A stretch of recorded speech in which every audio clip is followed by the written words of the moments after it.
Ooh, you didn't tell me you were a brainiac.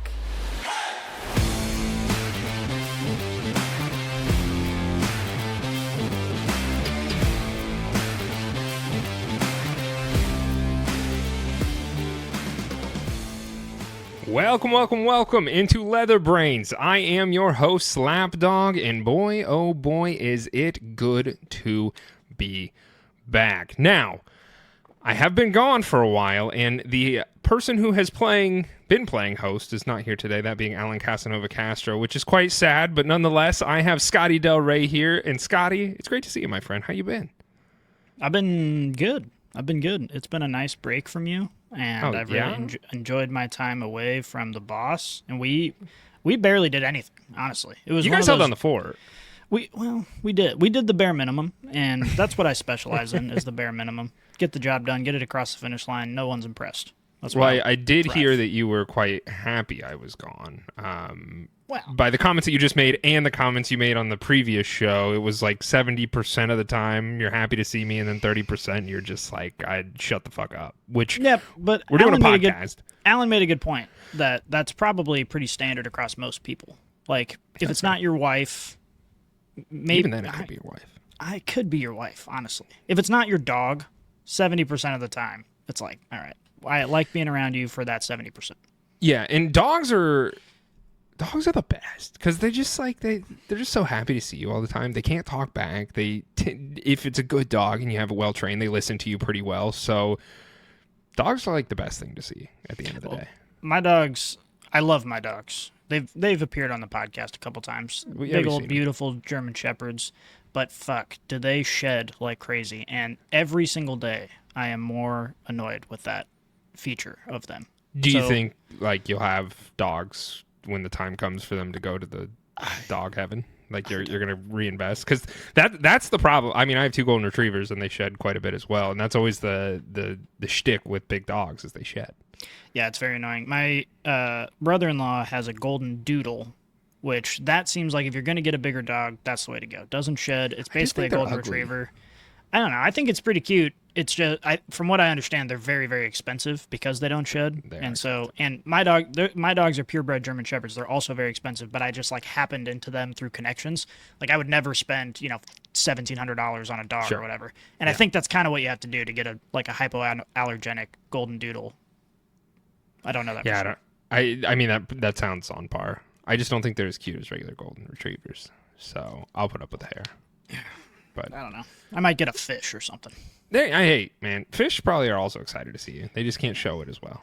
They can't like jump up in your lap, or they could, but then they might die. Well, hey, Scotty, this is an NFL podcast, so that's what we're here to do today. Of course, is to talk about NFL. We've had some breaking news here in the last few days, and a couple different sections of the NFL that I think certainly need to be explored.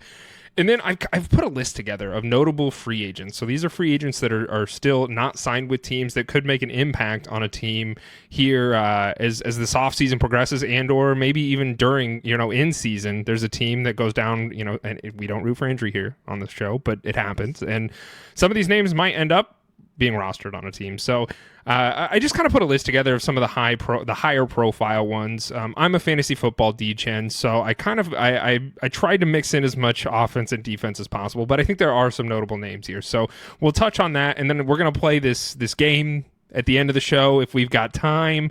It's geo tracker fencing something. I don't know what it's called, Scotty. You kind of came up with it. Yeah, it's based on GeoGuessr, which, if you don't know what that is, it's that game that you see clips of people playing all the time where it just shows you like a random picture on planet Earth, and you got to try and figure out based on context clues where the picture's taken from. I'm going to be really bad at this, by the way. Yeah, we both are, which is why it's going to be funny. I played it with my brother a little bit, and at one point we were in this like town square, and there was a giant flag that looks like the Texas flag, and so we picked a city in Texas, and it ended up being like Chile. And damn, it was like the wrong continent. And yeah, so, can we stick with like parameters? No, we're doing the whole world, and here's what we're gonna do. We're gonna play golf version. So the more points you have, the worse it is, and you get a point for every mile you are off the target. We're gonna have a lot of points. We're gonna have. If we've got time, we'll play it here at the end. Yeah. So let's kick this thing off with some NFL news. We'll start with this. Arthur Smith has finally been reunited with his son. So about a month ago, Scotty, you had proclaimed something that I don't think a lot of the NFL world really knew, and that being Jonnu Smith is actually the son of Steelers offensive coordinator Arthur Smith, and they were reunited in a trade. So it was a blockbuster trade. The Dolphins are sending Jalen Ramsey, Jonnu Smith, and a 2027 7th round pick in exchange for Minkah Fitzpatrick and a 2027 5th round pick. This is really interesting because I don't think it does anything for the Steelers. I don't. And I'm not sure it does anything for either team. Honestly. No, I really don't think it does. It feels like we're bored. This feels like a fantasy football trade in the middle of the offseason. Yeah. When you're just like, I just need something to juice me up a little. You got to scratch that itch, that trade itch. And I think that's a really, really good comparison for this trade. Admittedly, I think Jalen Ramsey still has a lot to offer with the team. And I kind of think the same of Minkah Fitzpatrick. So I kind of see that in almost like a mutual trade, and then they get Jonnu Smith, which we had seen trade rumors off and on for the past few weeks about the Steelers trying to acquire Jonnu Smith. I don't think this does anything for them. And it is worth stating, Arthur Smith, when he was with the Falcons, he was running heavy sets. And this is just to give a little bit of context here as to maybe why they did this. He was running 3 tight end sets almost 15% of the time. Mind you, the rest of the league was doing it like 3% of the time. So this might be an indication that they're trying to kind of go back to that, or Arthur Smith is trying to kind of go back in that heavy offensive set. Well, I mean, listen, that's Steelers football. At the end of the day, you expect them to be sort of a ground and pound, we're just going to beat you up sort of team, and it's fine, I guess. I mean, it's like we said, it's one of those trades that you're just like, okay, I guess that happened. And Jonnu Smith is a good player, but are they going to use him as like a lead blocker, or are they going to actually use him for what? I think they're going to use him as a wide receiver too for this team. Yeah, is kind of how I see it happening. I mean, you look at Jonnu Smith last year with the Dolphins. Jonnu Smith kind of became the wide receiver 1 for that team in the second half of the season last year. And you look at the Steelers offense, there is a clear vacancy at wide receiver 2. I mean, right now it's Calvin Austin, and maybe some of these notable free agents that we'll mention later on could be a filler for that wide receiver 2 role. But they already have Pat Freiermuth. If anything, this kind of tells me, or maybe gets me just even a little bit more excited for Jaylen Warren and or Caleb Johnson, the 2 running backs there, because I think this is a clear indication that if they are going to go heavy, they're probably going to run the ball, because we know Aaron Rodgers isn't going to be doing it, and there's a check down opportunity there. They have DK Metcalf, and we'll touch on that a little bit later as well, but this trade to me just seemed like we're trading apples and oranges. Yeah, I tend to agree. It's not all that exciting, and the Steelers are going to be, all eyes are going to be on them all year in the same way that all eyes were on the Jets over the last couple of years. Just sort of like it's just an anomaly, and we just want to see. It's like you can't look away from a car crash kind of situation. So hopefully the offense, deep down, I hope that Aaron Rodgers has a career resurgence. Deep down, I hope that Mike Tomlin finds the success that we all know he should find. But also, it'd be very funny if Aaron Rodgers is terrible and this team just completely crashes and burns and Mike Tomlin gets fired. What do you think is more likely? Well, the most likely option is somewhere in between, where they sort of maintain the status quo and they win 8 to 10 games, and maybe they make the playoffs and get knocked out in the first round. I mean, that's the most likely option, because that's what we know happens to the Steelers. But they're in one of these situations where no matter what happens, it's going to be entertaining. It's going to be fun. There are going to be a lot of new Steelers fans this year, I think. There were a lot of people who were very excited about Jonnu Smith as a tight end, and I bring this up for fantasy football because I'm very plugged into that right now. A lot of people were very excited for Jonnu Smith returning to the Dolphins this season based on what he did last season, while still having Jalen Waddle and Tyreek Hill, right? Now that he's gone, what does that do in your mind to this Dolphins offense? Is there a target? I mean, obviously there's going to be somewhat of a target vacancy there. Do you think we kind of see them lean away from the tight end position again and go back to more of traditional Waddle and Hill, or what's your mindset on this? The Dolphin, and this is a cop-out answer, but it's true. The Dolphins are just entirely up to Tua staying healthy. We've seen a very similar version of this team dominate the NFL on the offensive side of the ball. We've also seen versions of this team just be terrible. And like, you can't even watch them play football. It's just so bad. And usually that involves some backup quarterback that is playing for Tua while he's, being spoon fed in a hospital. So it's just difficult to predict what's going to happen. I know Tyreek Hill has also, demonstrated some frustration on social media and so on and so forth. And it's hard to blame him because, he might be outside of the prime of his career, but he's still one of the top tier receivers in the NFL when he's got a competent quarterback delivering him the football. And again, we talked about it a lot at the time, but re-signing Tua on this long-term deal is just a risky maneuver for the Dolphins to do. And maybe it'll pay off and Tua will find a way to stay healthy and be good and all the concerns will fall away. But until that happens, it's just like, I think that likelihood only gets higher in my mind. I mean, he's one hit away. And I don't think that ever changed. I mean, that's not going to change, right? So there's always going to be that concern with Tua because of the brain scrambles that he's and I love Tua as a guy. He seems like such a great dude. Seems like a good dude. I hope he has a lot of success, but it's just very scary.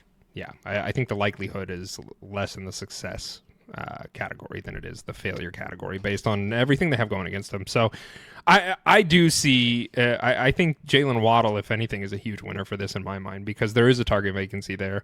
And, obviously, just like you mentioned, everything is contingent upon Tua staying healthy and being able to deliver the ball. But Waddle was kind of a non-factor last year, and I do expect them, with them moving on from Jonnu, to be able to find some more success in the passing game.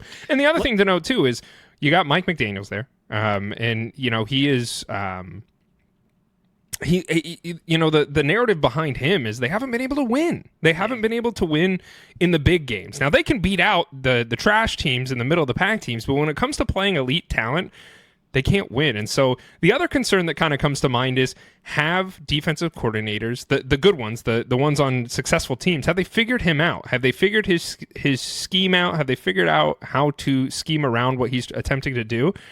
And I kind of lean towards yes, because he hasn't proven it to me otherwise. Yeah, it's difficult to look at Mike McDaniels, like if you were to write a biography of his time with the Dolphins, you can't write that without a giant disclaimer saying his starting quarterback has only been in for half the time.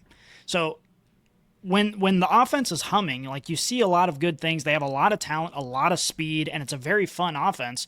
But it's difficult to determine whether or not defenses have figured out Mike McDaniel when you don't have a quarterback. If you don't have a quarterback, you can't do anything. You look at the most successful, offensive play callers in the NFL. They always have a reliable option at quarterback, or they luck into it in the case of Brock Purdy or something. But there's always some consistency on the offensive side. And with Tua just missing so much time, and then there being confusion about whether they should sign him because maybe he's not fit to play in the NFL anymore. I almost don't want to blame McDaniel because you can't have success in that environment on a consistent basis. And he showed that he can in small chunks, but he really has to prove it. But unfortunately, he's going to be relying on his starting quarterback being on the field consistently to be able to even have a chance to do that. Well, I have a counter argument to that is look at Kevin O'Connell. Look what he did with Sam Darnold, who was 2 steps away from being out of the league last year, right?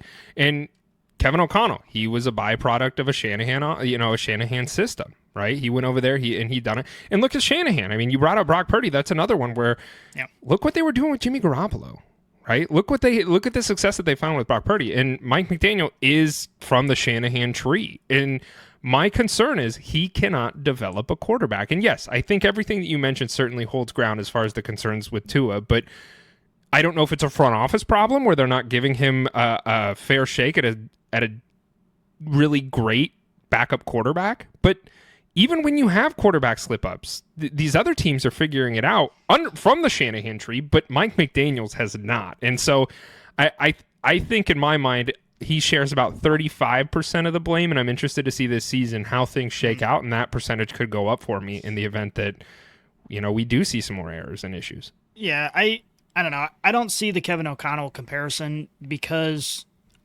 I don't think Sam Darnold is like a top 10 quarterback in the league, but I do think everybody was on his ass. Like, everyone just assumed he was terrible when, if you look throughout his career, what opportunities did he really have? I mean, He was on terrible team after terrible team. So I actually said when they first signed him or when we first figured out that he was going to be the starting quarterback after the injury, that he was going to be better than people expected. And it's just because the system is great. Obviously, the coaching is great. And he did well. I mean, he did really well. And so I really just think it's also a little bit different because when you have a quarterback, whether or not you think it's your long-term option, you know you have your guy and you can work with that guy throughout the season. The same can be said with Brock Purdy. It's like he kind of fought his way into that starting role and they knew, okay, this is our guy. Like whether or not he's really good, we know he's going to stick there. It's a totally different story to have your guy and then have him not be available to you over and over and over again. So again, I'm not a huge Mike McDaniel fan. I think especially after watching that Hard Knocks season where it was just clear to everybody that it's like, okay, this guy's just kind of goofy and I'm not sure that his team respects him. So I'm not defending him necessarily, but I do think it's just going to depend on Tua. It really is. The entire history of his career as a head coach is going to depend on Tua. Sure. And you brought up Hard Knocks. So Hard Knocks not happening this offseason because of the Giants last season and everything that had happened there as far as Saquon Barkley leaving for division rival, et cetera, et cetera. No team wants to touch Hard Knocks, but we will have some NFL content to embrace here in the not so distant future. That being season 2 of the show Quarterbacks, which it premieres on Netflix on July 8th. So it's right around the corner. And I don't know if you had the opportunity to watch season 1. Mm-hmm. You're nodding your head yes. So it was a great show. I genuinely enjoyed it. It gave us a little bit more insight as to who these quarterbacks are. And so the quarterbacks this year for season 2 are going to be, once again, Kirko Chainz, who was one of the quarterbacks from the first season, Joey Iceberg, a.k.a. Joe Burrow, and then we have Jared Goff, your twin. I'm actually really excited for this for a few different reasons. First and foremost, I mentioned Kirko Chainz. That one's going to be really, really fun to watch because they've kind of followed him around throughout all of the offseason last year as well and can kind of give a little bit more insight and clarity as far as what the hell happened there regarding him and the Falcons situation. For everybody who's plugged into the NFL, we all know that Kirk Cousins, he signed a 4-year deal for an astronomical amount of money with the Falcons. And by the way, in that contract that was written up, he had a no trade clause. So he gets to pick his destination in the event that they want to trade him.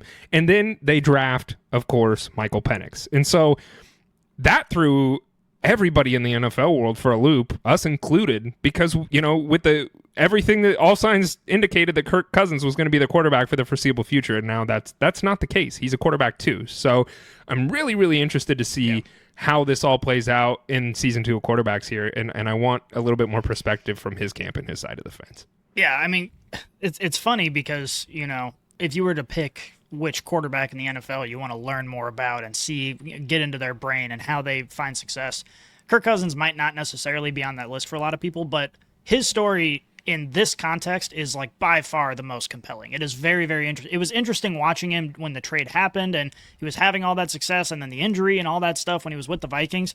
And then all of this offseason stuff, like if they didn't have a camera on him on draft night, I'm going to be so disappointed because I would expect that for whatever reason, it's an NFL related event. So they're probably like, we should probably go hang out with Kirk Cousins while he watches this. And I just want to know what his reaction is if he knew that pick was going to be made, if he was given a heads up, if it took him completely by surprise. And then most interestingly, even I want to know what was going on in his head and in his life when they made the switch to Penix, because we've said it many times, but even though it was kind of disappointing, the results he was getting with this Falcons team, they were still, very much in the hunt to win their division. It's not like they were getting blown out by everybody. Kirk Cousins was playing well enough, and maybe even as well as you'd expect for a guy who's in a new place with a new coaching staff. And yes, they got a lot of weapons, but there are so many changes, and you maybe wouldn't expect him to just come out and be on the ball immediately.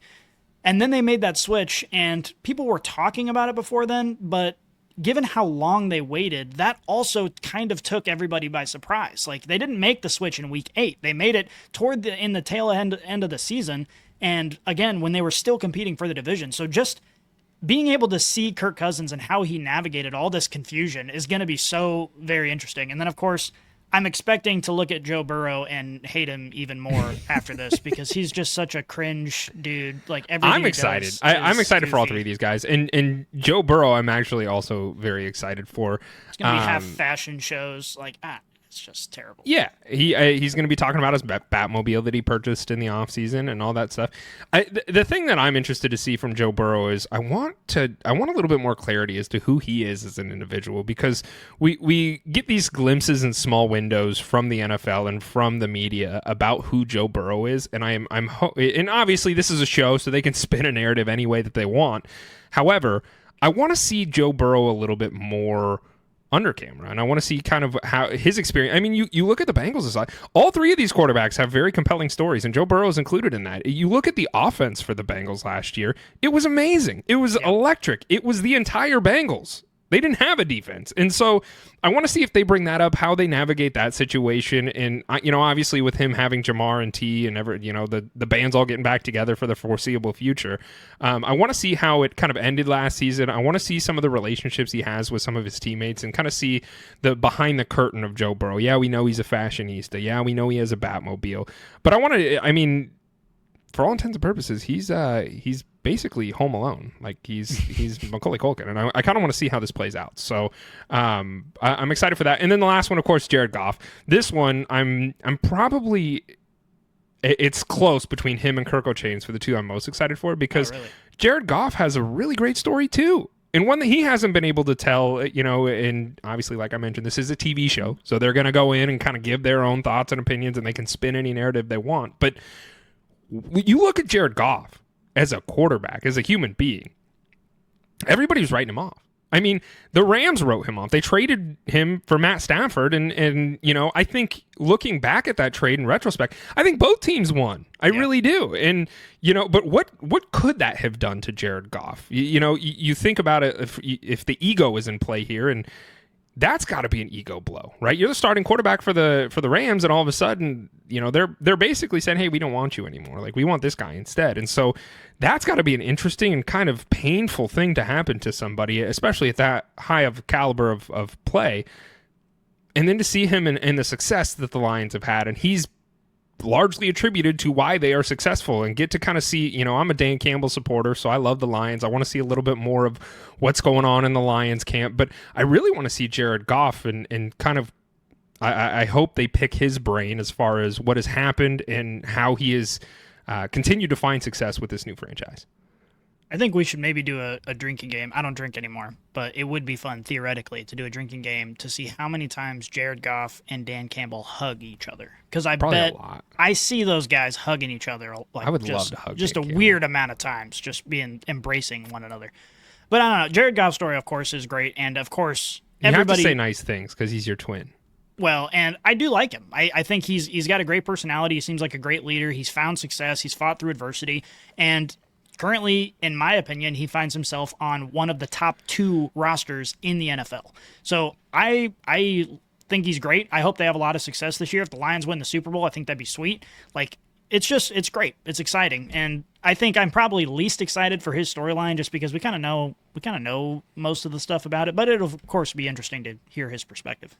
Yeah, July 8th is when this comes out. So for all you Brainiacs out there that are licking your chops, looking for NFL content, it's coming, I promise you.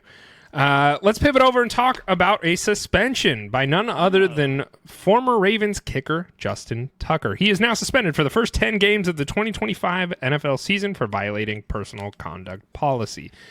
As I mentioned, he is not with the Ravens any longer, meaning he is a free agent. So his career's over. Is that? I mean, fair enough. Is that fair to say? I mean, the Ravens let him go. He was arguably the best kicker in the NFL up until last season, and all of a sudden, I think maybe the lava was bubbling behind closed doors as far as this all this stuff that was about to come out. Maybe he knew it. I don't know, but I do know that he wasn't kicking like he used to, and now he is a free agent and cannot play for at least half the season.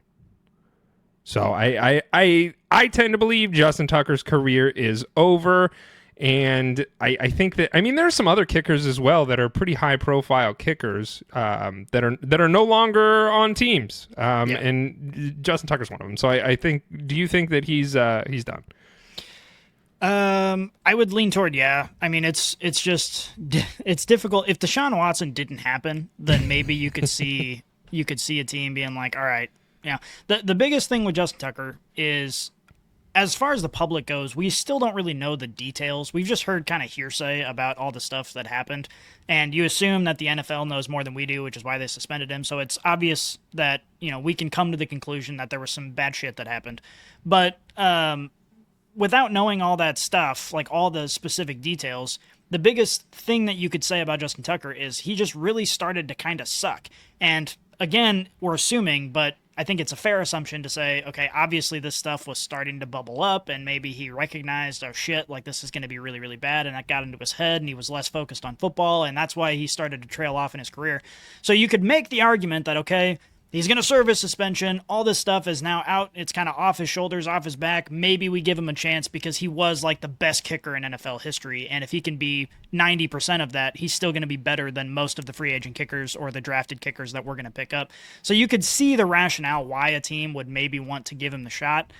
But with the Deshaun Watson stuff happening, you just see how that blew up in everybody's face. It's difficult to imagine a guy being like, okay, let's give him a chance. Yeah, and I don't think they will. I think most teams will just say, hey, because that comes with baggage too. I mean, the Browns are the only team that is probably okay with that baggage because they're notorious for picking up the D-gens. Henry Ruggs is a free agent and out of jail now, so he might end up over there. You've got Deshaun Watson. Kareem Hunt was a notable name that they didn't care about the allegations, so who knows? But I tend towards he's probably done. Tight end university, Scotty. Let's talk about it. I think when I think tight end university, I think, okay, this is a camp where they're going to bring in a bunch of big profile tight ends and they're going to teach maybe younger tight ends and collegiate tight ends and high school tight ends how to be better.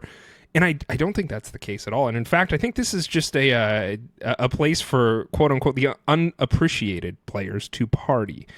Historically, tight end U has been this conglomeration camp of sorts that has allowed tight ends to learn from each other, film study, have some fun amongst the camaraderie of being tight ends. But it's all just pro tight ends, Scotty, for the most part. And so it's not actually like a camp that they're putting on. It's just like it's kind of comes down to a party. It's typically a 3-day event. It's received ESPN coverage and interviews from the likes of Trey McBride, Dallas Goedert, George Kittle. And I don't know if you probably know where I'm going with all this, Scotty. And it's Taylor Swift was there and joined by the singer Kane Brown on stage. She had sung one of her songs and it got coverage because it's Taylor Swift and the NFL. But I bring all this up. It's fun, whatever. But I was thinking about this. I think tight ends are the only position, maybe aside from like offensive linemen, that this tight end university would work with. Like, could you imagine there being quarterback university or wide receiver university and all these big name quarterbacks and wide receivers get together? I think one or two things would happen. Either somebody would die or a city would burn down if it was quarterbacks and or wide receivers. Like, I think tight ends are like that safe space where they're like, they like to party, they like to have fun, but they're also professional enough to make sure that like nothing goes awry. I think they're really, maybe aside from offensive linemen, I think that's the only group that it works with. Do you have thoughts on that? It is sort of interesting when you think about the hypotheticals because Travis Kelce on his podcast or whenever has talked about trying to promote this sort of idea among other position groups as well. And there have been wide receivers who have floated the idea. The problem is the ego. Because essentially what's happening here is you have professional athletes that are learning from other professional athletes. So you have to recognize that there's sort of a tier difference between Travis Kelce and the top end tight ends and past tight ends who have been really good and Dallas Goedert. Dallas Goedert can be a great player, but he's not generational talent or generationally successful like someone Eagles like Travis fans Kelce. Might disagree with you there. Maybe. And maybe he will be. Obviously, he's young. He's got a lot of career left. But you sort of have to have that understanding that, okay, these are the top tier guys. These guys are legends. And no matter how good I am at football, I'm a professional athlete. I'm being paid millions of dollars. I can learn something from them. It would be very difficult to find that with wide receivers that are currently playing today. Like, could you imagine Justin Jefferson trying to teach A.J. Brown? Like, you can say Justin Jefferson's the best wide receiver in the NFL, but those two guys, like A.J. Brown's not just going to be like, oh yeah, I'll learn whatever I want from Justin Jefferson. Like he views them as peers, and Sure. you kind of expect that from the top positions like wide receiver and quarterback. Tight ends, it's almost like there are so many tight ends that are hybrid offensive linemen, and they sort of have that team first mentality. It's like, I don't care if I get 2 catches or 10 catches, as long as I'm doing my job and we're winning games, I'm going to be happy. And you just don't have that kind of humility among almost any other position in the NFL. Yeah, and that's why I think you nailed you hit the nail on the head there as far as the ego, right? And that's why I think it works with tight ends. And that's why I say offensive linemen probably as well, because they never get any love and recognition. So like maybe it would work with them because it's we, not me. And I think that largely holds true for most of the tight ends. I can't say all of them, but I think a lot of them. And that's why you see this work here. I want to go to tight end university. So I know Kelsey listens to the show sometimes. Hey man, just float us next year. We'll be there. Just let us know when. We'll get the tickets. I think I could show him a thing or two. Yeah, I could too. So I think we have something to offer. But we're on the topic of tight ends, so let's keep this train rolling. I wanted to include this snippet by George Kittle regarding his future in the league because it's been talked about a little bit in the NFL space, and it's the offseason, so we're all scrounging for anything to talk about. And I think it is worth noting. He was asked on the podcast Bussin' with the Boys how long he will continue playing, and this was his response. He said, "Literally until I don't have fun anymore, or if my wife says I kind of look like shit out there and should retire." And then he then went on to say, I kind of look, or he said, "I don't know. I think if I get to 35 years old and it hurts to put pants on in the morning, I think I'll be like, man, this isn't that much fun anymore. But right now I'm feeling great." And so, George Kittle's not getting any younger. I want to say he's 32? George something like that. Kittle age. This is good podcasting. He's 31. So, that's one of the benefits of the tight end position is they typically do have a longer shelf life. We talk about that as far as the shelf life of each position. Tight ends are notorious for having a longer shelf life, which is actually kind of surprising when you think about it, because with as much physicality as that position holds, like not only are they offensive linemen, but they're receivers at times too. And so I'm kind of surprised, but you do see the tight end position typically stay alive a little bit later than some of these other ones. And so for George Kittle to be playing at 31 years old is a feat in and of itself, but he just got an updated contract. He's on a really high performing team, and he's still playing at a high level. And I think the humility for him to just be like, hey, if my wife tells me I'm looking like shit out there, maybe it's time to just, cut the cord and be done. But, I imagine like your body hurts. So that was kind of surprising to me to, like if he's thinking 35, that's great. I mean, that's awesome. And I hope he still continues to find success. But that's the question that everybody's been kind of in the back of their mind is, when's George Kittle done? Because he's 31 years old. And so figured I'd throw it in there. And it's interesting because the arguably two of the top tight ends in the league right now are both in that conversation of when are they going to retire. I mean, George Kittle and Travis Kelce. Travis Kelce's closer to the edge, obviously. I think that this is probably going to be his last year. But I think one of the reasons that tight ends can last a little bit longer is because most of the time when they are running routes, it's a mismatch. Right? They're not up against somebody who is their size and their strength, and they're running usually a little bit slower, and it's not quite as explosive in terms of the physicality. But then those same tight ends are running around the edge and taking on a defensive end who might be bigger than them, or whatever. So it's interesting, but I think just the general physicality of the tight end sort of body, they're bigger, they're stronger, they can last a little bit longer, they're more durable. And I think that that's exactly the right answer from George Kittle because, like I said, he's one of the best tight ends in football, and he's good at everything. He can run routes, he can catch, he knows how to high point the ball, he knows how to make a good move off the line of scrimmage, and also he's one of the best blockers in football. So he's good at everything, and the team can win a lot of games, and, there are a lot of people who want to write the 49ers off after last season with all the injuries that they had, but this is a team that nobody would be surprised if they're playing in the Super Bowl next year. So I'm glad you bring that up because I did a little bit of digging today.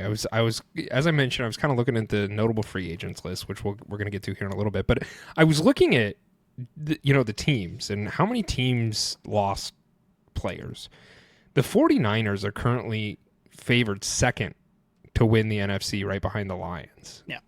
And it's insane how many players the 49ers lost 27 players this offseason, whether they got cut, traded, or free agency. They lost staggeringly just about half their freaking roster, if not a little bit more. Yeah, the math is math, and just a little bit more than half their roster. That's kind of crazy when you really look at it. Like, you lost half that locker room, and they are still favored, or favored as the second best option to win the NFC. I'm not concerned about them because they are a high-performing team, but there's certainly some question marks here that I'm interested to see how the beginning of the season unfolds because Shanahan, I expect great things and expect a high-performing team because that's usually what he delivers unless, of course, injuries happen. But when you lose half the locker room, that's going to be a really interesting shift, and I'm interested to see how that pans out to start the season. Yeah. They're one of those teams, though, that just have such a winning culture that you almost can't write them off until you see them fail, until you see them collapse. Sure. And, every team has a shelf life. They can only win in the NFL for so long before turnover bites you in the ass. Time is undefeated. And so eventually that will happen. But until it happens, there's no reason for anyone to expect it because, they still have, CMC's healthy. That's great. Brock Purdy's been playing out of his mind. They still have George Kittle. They still have stars everywhere. Their defense is still star-studded as well. And you can lose a lot of your second and third string players and still maintain the integrity of the starting roster. And I think that's something that the 49ers are going to do in large part. And then, as long as Shanahan's there, man, it's going to be tough for me not to have faith in this team. Yeah, I know. I mean, it's sad for me to say as a Cardinals fan, but I tend to agree with you. And you mentioned Father Time, Scotty. Well, Father Time has allowed Aaron Rodgers to play one final season. And I bring this up because Aaron Rodgers explained his reasoning for his final hoorah with the Steelers. And the answer, I think, was kind of bullshit and surprised me a little bit. But I have to say it because this is what we do here. Rodgers went on the Pat McAfee show and he stated it was DK Metcalf was kind of his reasoning. And DK is a lead by example guy. This is a quote from Aaron Rodgers. He said, he's a big reason I'm in Pittsburgh as well. Conversations that we had and just kind of the person that he is. He works out every day at 6 a.m. The guy has discipline and drive. He's just a solid dude that leads by example. The way he practices, the room goes how the top dog goes. And when DK catches the ball and finishes the 60-yard run to the end zone, it makes everybody else want to do the same thing. And like I mentioned, I think this is kind of folly and bullshit because I'm not bought in on this is why Rodgers really went to the Steelers. I think it may showcase more than anything else what I took away is a bit more maybe of why the Steelers went out and traded to get DK Metcalf. And I think, if you look back historically, the Steelers certainly have not had a great show of character at the wide receiver position in quite a long time. And I think bare minimum, DK Metcalf does offer you that, where you do get a guy who's very bought into his work ethic and making sure that he's doing the right things, which is, I think, a huge difference of previous wide receivers. And I mean, look at George Pickens. There's a reason he's not on that team anymore. Nobody's going to sit here and argue that George Pickens is not a good wide receiver, because he is. But they traded him for pennies to the Cowboys, largely probably because they didn't want to deal with the locker room and the potential fallout that he could bring to that locker room when they're trying to build a winning culture and a winning team. And obviously we mentioned the trades that happened earlier today, but this is Aaron Rodgers' last season. This is his last go at it. I'm expecting a 9-8 season, maybe a 10-7 season. I don't expect greatness from this team. Because the other thing to note too is TJ Watt. There's still rumors circulating about him potentially being traded because he's unhappy with his contract situation. He's the best player on the Steelers roster, and they haven't re-signed him or gave him an extension or renegotiated, et cetera, et cetera. I don't really largely think he is going to get moved because they are kind of in this win now-esque mode, but it is interesting to point out. And I think them getting DK, honestly, I think was probably the right move for them because he has historically been that, like, I'm going to do the right thing kind of guy, and they haven't had that on the offensive side of the ball in years. Yeah, it's like I said it at the beginning of the top of the show, like, it's just an enigma. I don't know what to expect from this team. I don't know if Aaron Rodgers is going to look any better. I don't know if the offense is going to look cohesive. I don't know if TJ Watt's still going to be there on the defensive side of the ball. Like, it's sort of like a Hail Mary attempt for this organization before they decide, all right, we're going to have massive turnover, whether that's at coaching, on the roster, or both. Like, we have to figure something out. So we might as well go balls to the wall one more time and just see what goes down. Let's pick up Aaron Rodgers on the last year of his career. Let's pick up this crazy guy with crazy colored hair who looks like a bodybuilder and see if he can make our offense work. Like, it's just one last hurrah. And it's an interesting situation in sports when you're looking at a team and you compare them to how they were last year, and you're like, I could see them being better. I could see them being worse. I guess we'll just have to see. I don't know. There's just been so much turnover and transition on this roster that it makes it hard. I mean, if you're looking at somebody like the Dolphins, like obviously they lost Jonnu Smith, but aside from that, like you know what you're getting. It's speed, and Mike McDaniel's trying to figure something out. And with the Steelers, you get Mike Tomlin, right? Who is he's a middle of the pack coach and has been for a long time. And you know that he's a great coach, but there's a lot going on here on this roster that is very different from last season. And so I'm interested to see how this plays out. I largely don't think it's going to be anything to write home about. I do think they'll find more success than they did last year, but I mean, in my mind, wild card is probably where I see them at. Maybe winning their division, but not making it very far in the playoffs is kind of where I have them. A hot take. Steelers are going to be fighting for a wild card spot. Hot take. They're going to be fighting for a wild card spot? Well, I'm just saying that's going to be that's where they've been at. That's where everyone has assumed in the general vicinity that they'll be at for the last like several years. So I mean, yeah, that's a tough division too. You got the Bengals, Ravens, Steelers, and obviously the Browns are going to be at the bottom. But like the AFC North is not anything to slouch at, and that's where I think I tend to agree with you. If the Bengals can figure out their defensive side of the ball, I think the Steelers are going to be fighting for a wild card spot. That's a big if. That's an if. Though. That's a big if. I mean, they still got to figure out all their defensive line situations they got there as far as signing their rookie and bringing Hendrickson back. So, yeah, there's a lot going on there, too.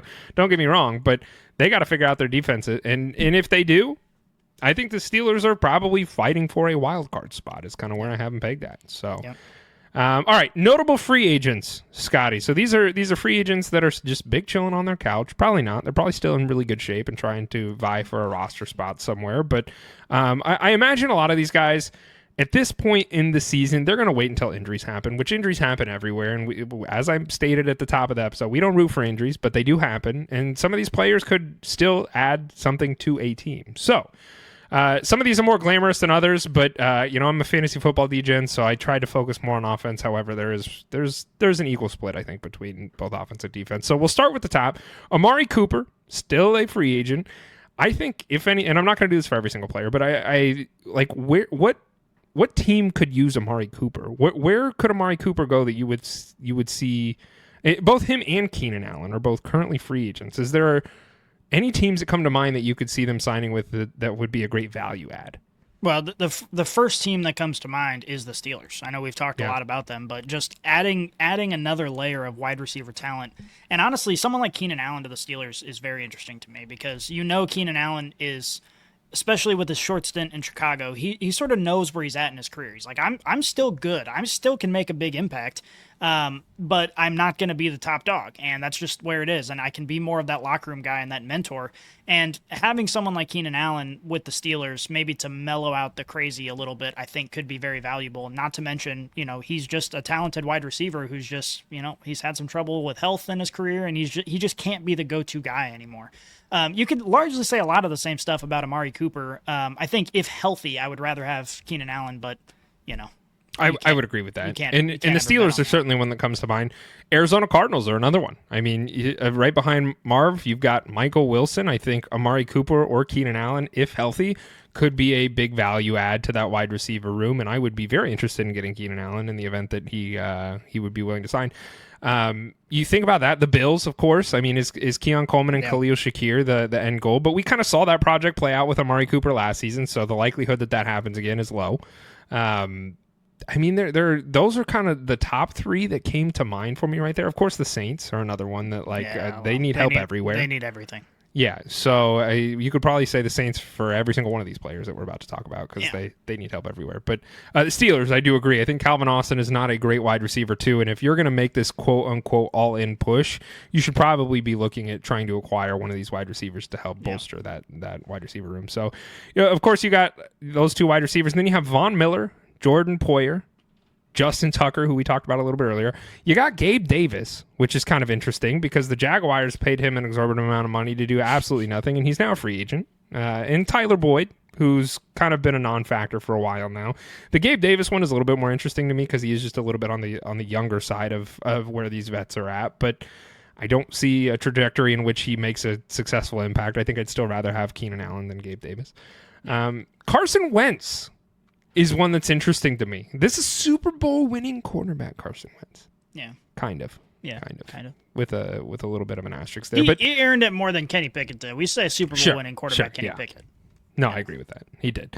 But I put a note here with Carson Wentz, like, oh my God. And you and Alan, I believe it was last week, we're kind of talking about the Falcons, and I'm sitting in my car driving halfway across the country, and I'm just screaming because I want to chime in, and I have thoughts and opinions, and I can't because I wasn't on the show. But I bring up Carson Wentz, and I mentioned the Saints earlier. Like, if you look at teams that have quarterback vacancies, like, is Carson Wentz not an upgrade from Tyler Shuck? Or whatever conglomeration of quarterback play you have? But I was thinking about this when you mentioned the Falcons. It's like Kirk Cousins. Like, you can't tell me Kirk Cousins is a worse quarterback than Tyler Shuck. You can't. Like, there's no world in which I'm going to believe that. Is that how you pronounce his name? Or are you just making that up? No, it's Shuck. It is. Okay. It looks like Shuck, but it's Shuck. I've never actually heard anyone say it for how much we've... Okay. I was going to make fun of you, but it seems like you might be right.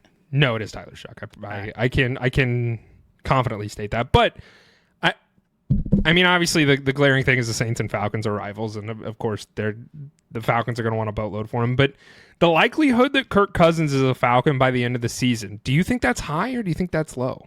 No, I would say, as Alan and I kind of talked about it last week, but it does seem like the writing's on the wall a little bit where Kirk Cousins is going to pick a place to go, and they're going to be happy to offload him.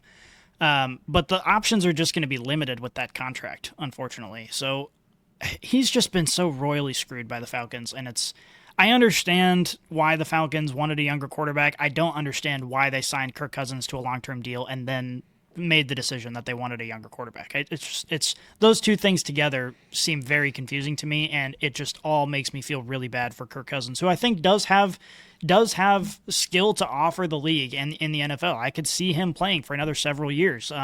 And he's just going to be one of those game manager type quarterbacks who, if you got the right pieces around him, he can find success. Do you think, who would you rather, if you were starting a franchise today, would you rather have Kirk Cousins or Russell Wilson? Kirk Cousins. Kirk Cousins or Jameis Winston? Oh, well, see, that's confusing. I know. I asked you know that's confusing. I know it's confusing. If I actually think my roster is good enough to compete at the highest level, Kirk Cousins. If I'm the Saints, I would rather have Jameis. Yeah, me too. Jameis he's the best. He's the best. I mean, if you don't like Jameis Winston, you're not a fan of the NFL. Okay, Kirk Cousins or Sam Darnold?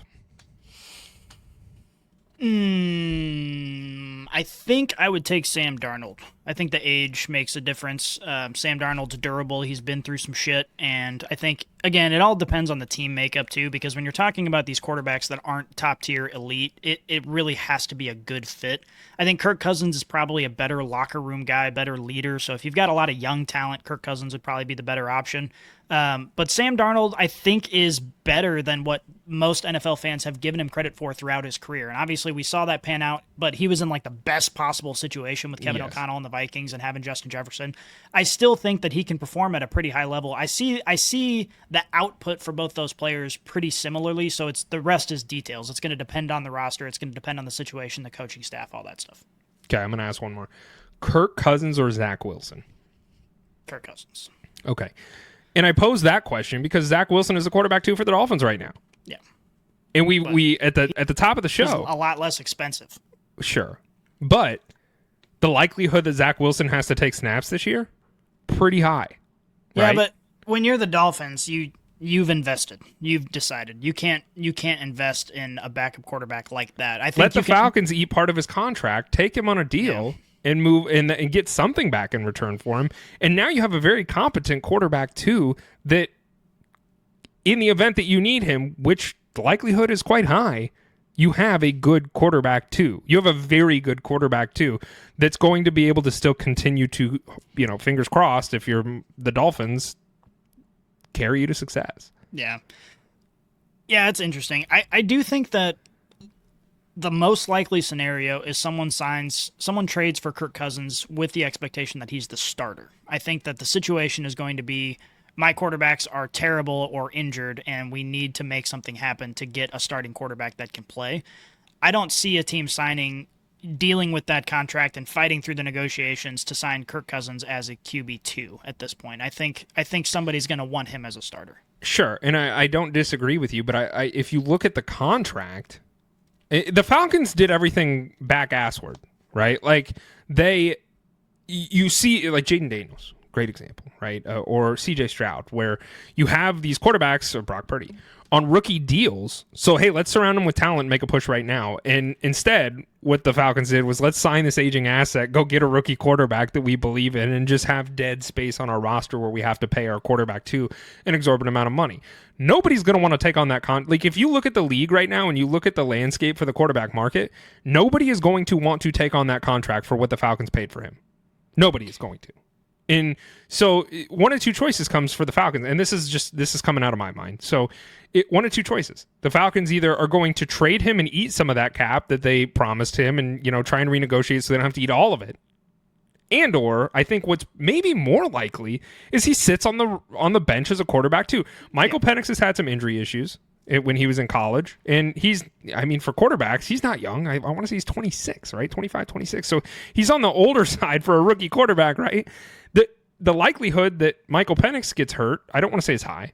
It's not as high as somebody like Tua, but it's a prevalent thought that enters your mind. And now you run the gamut of, would I rather have Kirk Cousins as a quarterback too in a division where we potentially could make a push? Or do we try and sell this asset, not get our full return because we made a boneheaded move, and just move on, and now we have a terrible backup quarterback? And so in my mind, I think Kirk Cousins is here to stay with the Falcons, just looking at the landscape and the situation at hand. And, that's not to say things couldn't change tomorrow because it's the NFL, but if I was a betting man, and I am, I think that I would be willing to bet that Kirk Cousins stays on the Falcons roster this entire season. Yeah, we're saying the same thing, just coming to two different possible conclusions. What I'm saying is I could see them moving on from him, but only to a team that's willing to pay because they need a starting quarterback. And if that doesn't come to fruition, then I agree with you 100%. But if Tua gets injured week 2, then the Dolphins should 100% pay the money and go get Kirk Cousins. And I think that type of situation is what you're going to see for Kirk Cousins to get moved. And that, there are a lot of teams in the NFL and a lot of quarterbacks that could get injured. So that situation very well could arise. But I think you're right. I mean, if the situation doesn't, present itself relatively perfectly, then there's no reason the Falcons should move on from him unless they're in some severe cap space situation, which they're not going to be in this year. I mean, so many of their star players are still so young and on rookie deals. Like, they don't really have to worry about that bad decision just yet. They will eventually, but this year probably not, unless a good situation arises, which it might. And it very well could. So I guess time shall tell. Going back to this free agent list, we also have the Gus Bus. Mr. Gus Edwards is a free agent. DJ Shark, Hayden Hurst, Eli Apple, Matthew Judon, and Jadeveon Clowney. A lot of defensive names that were once very highly touted guys that are kind of just big chilling here on free agency. Of course, age certainly comes to mind, and can they play at that high level still? But I do think you're going to see some of these guys sign with teams once the season begins and we start to see some injuries happen. So I just wanted to note, is there anything else that stands out to you guys for any of these guys? No, not really. I'm kind of happy to see Eli Apple not on a roster anymore. I'm sure most people are. It's so difficult to be like a defensive player who's not like a super. I mean, he was good, but not like a superstar that's a household name, and still just everyone's just like, nah, I don't like that guy. Maybe it's a culture. Maybe it's like him, and I think that might reign true in a lot of ways. It's like he's just a locker room problem. Well, maybe, but sometimes the bad attitude as a defensive player is helpful, or being a sure. little bit full of if you're in the yourself Legion is of Boom, yeah. But then when it doesn't go well, it really falls hard. Yeah, and it clearly has, because he's chilling on free agency. So before we jump off here, I do want to give a huge shout out to the Fantasy Brain Show. Go check them out and follow us on all social medias. They are making a lot of short form content right now that I think you guys are really going to enjoy as far as the fantasy football landscape. So if you're not already, go hit that subscribe button over on YouTube, Spotify, wherever you get your podcast. TikTok is where they are making a lot of that content and that short form variation, as well as Instagram. So if you're not following us already, highly recommend that you do so. And if you are feeling so kind and generous, hitting the 5 stars button would mean such a lot to a small podcast such as ourselves. Scotty, let's get the hell out of here. I've enjoyed doing this with you here today. I appreciate you, brother. We are out.